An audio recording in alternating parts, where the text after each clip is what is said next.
We begin our newscast in Saline County, where a committee of the Quorum Court met tonight to review a new animal ordinance. It's aimed at dealing with stray and aggressive dogs in unincorporated parts of the county.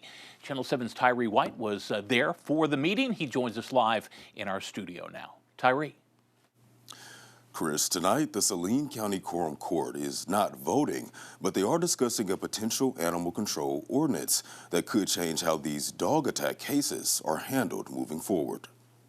Recent dog attacks in Saline County, including one that turned deadly last year, have reignited concerns about public safety among the Saline County Quorum Court. Some parent shouldn't have to worry about sending their child to the bus stop.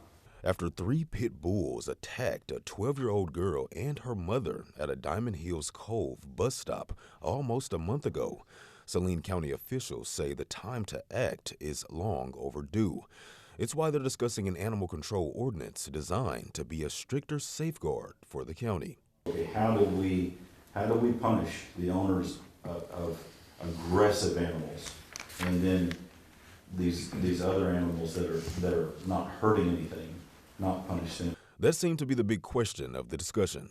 Of the new list of proposed rules and regulations, many of the court felt the ordinance was too strict on dog owners.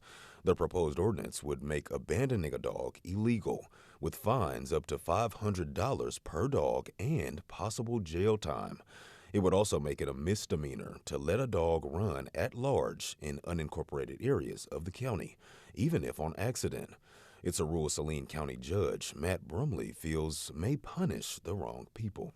Our goal is to not overregulate people, but to keep our people safe.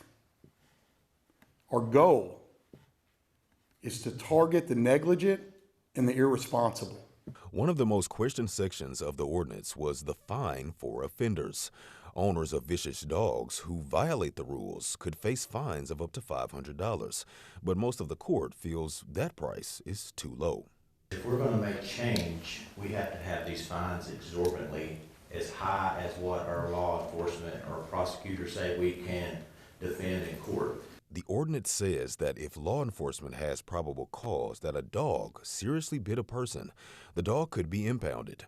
Owners would have 10 days to appeal that decision in court. Without an appeal, or if a judge upholds the decision, the dog could be euthanized. With a young girl being killed in Saline County from a dog attack, Brumley made it clear it's time for a change. I got an 11-year-old girl. Can you imagine?